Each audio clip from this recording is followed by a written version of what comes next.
Pain, அதாவது உடம்புல வரக்கூடிய கழுத்து வலியாகட்டும், இடுப்பு வலியாகட்டும், முதுகு வலியாகட்டும், கால் வலியாகட்டும், முட்டி தேய்மானமாகட்டும், இடுப்பு தேய்மானமாகட்டும், ஆப்ரேஷன் லெவலுக்கு போகக்கூடிய பிரச்சனையாகட்டும், இதெல்லாம் ஏன் வருது அப்படின்னா, இப்போ ஆர்ஏ ஃபேக்டர் சொல்லுவாங்க, அதாவது ருமட்டட் ஆர்த்தரைட்டிஸு, ஆஸ்டியோஆர்த்தரைட்டிஸு, ஸோ இந்த மாதிரி நிறைய உபாதைகள் சொல்லுவாங்க. இதுக்கு ஏன் அடிப்படையில் என்ன காரணம் அப்படின்னு பார்த்தீங்க அப்படின்னா, ஒவ்வொரு நோய்க்கும் ஒவ்வொரு காரணங்கள் இருக்கு. ஓகேங்களா? இப்போ ஆர்ஏ அப்படின்னா அதுக்கு ஒரு காரணங்கள் இருக்கு, ஓஏ அப்படின்னா அதுக்கு ஒரு காரணங்கள் இருக்கு. ஓகேங்களா? இந்த மாதிரி பல வகையான காரணங்கள் இருக்கு. இப்போ முதுகு தண்டுவடங்கள்லாம் சிஎஸ்எஃப் ஃப்ளூயிட் சொல்லுவாங்க, அதனுடைய இருக்கக்கூடிய நிறைய குறைபாடுகளை சொல்லுவாங்க.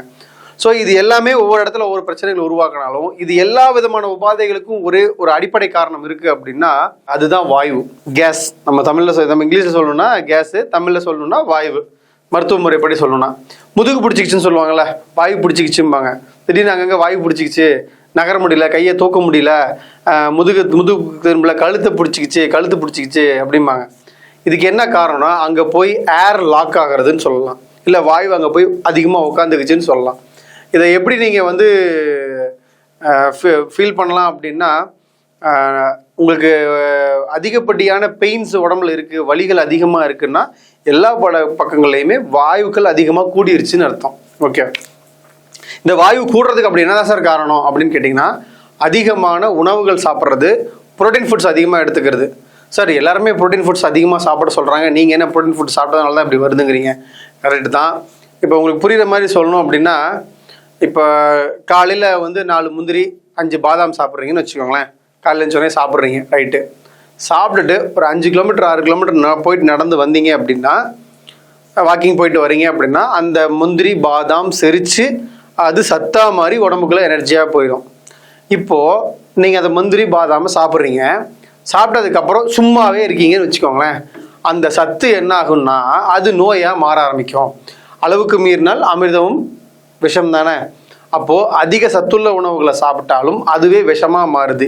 எப்படி விஷமாக மாறுதுன்னா, அதுக்கு செரித்து உடம்புல ஆற்றலாக கன்வெர்ட் பண்ணாத சூழலை நீங்கள் உருவாக்குறதுனால அங்கே அது விஷமாக மாறுது, வாயுவாக மாறுது. பருப்பு குழம்பு அதிகமாக சாப்பிடுவாங்க. இப்போ நிறைய லேடிஸ்க்கு வந்து ஏன் இடுப்பு வலி மூட்டு வலி வருதுன்னா, பொழுதுக்கும் பருப்பு குழம்பு வச்சு சாப்பிடுவாங்க. எந்த வேலையும், அதாவது வீட்டு வேலையை தவிர்த்து எந்த வேலையும் செய்ய மாட்டாங்க. ஒரு வாக்கிங் போகிறதோ எதுவுமே பண்ண மாட்டாங்க.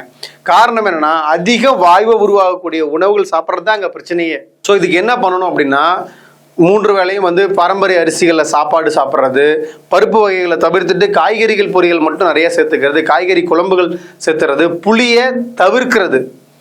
புளியை தவிர்த்தா ரொம்ப நல்லது. அடுத்தது வந்து பார்த்தீங்கன்னா, தயிர் சாப்பிடாம வெண்ணெய் எடுத்த மோர் சாப்பிட்றது, இதெல்லாம் பண்ணும்போது உடலுக்கு ஆரோக்கியம் கூடிக்கிட்டே போகும். ஸோ பருப்பு வகைகளை சாப்பிட்றீங்க அப்படின்னா அதுக்கேற்ற மாதிரி உழைப்பு இருக்கா, சத்துள்ள ஆகாரம் சாப்பிட்றீங்கன்னா அதுக்கேற்ற மாதிரி அது செரிக்கிற அளவுக்கு நீங்கள் என்ன வேலை செஞ்சீங்க, ஒர்க் அவுட் பண்ணீங்களா, இல்லை வேலைக்கு வேறு வேலை செஞ்சீங்களா, இல்லை கட்டட வேலை செஞ்சீங்களா, காலையிலேருந்து சாயந்தரம் வரைக்கும் விவசாய வேலை செய்கிறீங்களா, இது எதுவுமே செய்யாமல் சத்தான ஆகாரங்களை சாப்பிட்டா எப்படி சத்து கிடைக்கும்? உழைப்புக்கு ஏற்ற உணவு தான் நம்ம சாப்பிடணும் எவ்வளோ, உழைப்புக்கு மீறின உணவு சாப்பிட்றதா இங்கே எல்லாத்துக்குமே பிரச்சனை. வாயு தொல்லையே ஏன் வருது? அதிகப்படியான கேஸ் ட்ரபிள், அதுக்கு இதுதான் காரணம். ஸோ உழைப்புக்கு தகுந்த மாதிரி உணவு எடுத்துங்க. அளவுக்கு அதிகமான வலி வந்துருச்சு, அளவுக்கு அதிகமான கேஸ் ட்ரபிள் இருக்குது அப்படின்னா அது கம்பல்சரி நீங்கள் மருத்துவம் எடுத்து தான் ஆகணும். ஸோ நீங்கள் வந்து இந்த மாதிரி வாயுக்களை வெளியேற்றணும், உடம்பை நல்லா வச்சுக்கணும் அப்படிங்கிறவங்களுக்கு நாங்கள் சிறந்த தரமான மருத்துவம் கொடுக்குறோம். பகலவன் ஹெல்த் சென்டர் அப்படிங்கிறது சேலத்துக்கு பக்கத்தில் இருக்கக்கூடிய நாமக்கல்லில் திருச்செங்கோடுங்கிற ஒரு ஊர் இருக்குது. அங்கே தான் நான் வந்து கிளினிக் வச்சுருக்கேன். ஸோ என்னை நீங்கள் பார்க்கணும் அப்படின்னா நீங்கள் அங்கே தான் வந்து பார்க்கணும். எங்கள் மருத்துவர்களை நீங்கள் அணுகணுன்னாலும் இந்த நம்பரில் டிஸ்பிளே கூடிய இந்த நம்பருக்கு நீங்கள் வந்து வாட்ஸ்அப் பண்ணுங்கள். எங்ககிட்ட மருந்துகளோட விலை கொஞ்சம் கூடுதலாக தான் இருக்கும். பல விதமான உபாதைகளுக்கு ஒரு மருந்துலேயே நாங்கள் மருத்துவம் பண்ணுறதுனால எல்லா மூலப்பொருளையும் நாங்கள் வாங்கி உள்ள போகிறதுனால எங்ககிட்ட மருந்துகளுடைய விலை கொஞ்சம் கூடுதலாக தான் இருக்கும். யாருக்கு விருப்பம் இருக்கோ நீங்கள் மட்டும் எங்களுக்கு வந்து தொடர்பு கொள்ளுங்கள். என் மேல் நம்பிக்கை இருக்குது, நான் உங்களை ரொம்ப நாளாக வாட்ச் பண்ணுறேன் சார், இதுக்கு உங்ககிட்ட தீர்வு கிடைக்கும் அப்படின்னு நம்பிக்கை இருக்கவங்க மட்டும் மருத்துவத்துக்கு வாங்க.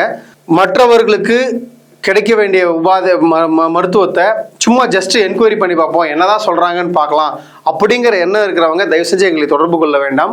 100% நம்பிக்கை இருக்கிறவங்க மட்டும் மருத்துவத்துக்கு வாங்க. உங்களால் அவங்களுக்கு கிடைக்க வேண்டிய மருத்துவத்தை தடைபற்ற விடாமல் பார்த்துக்குங்க.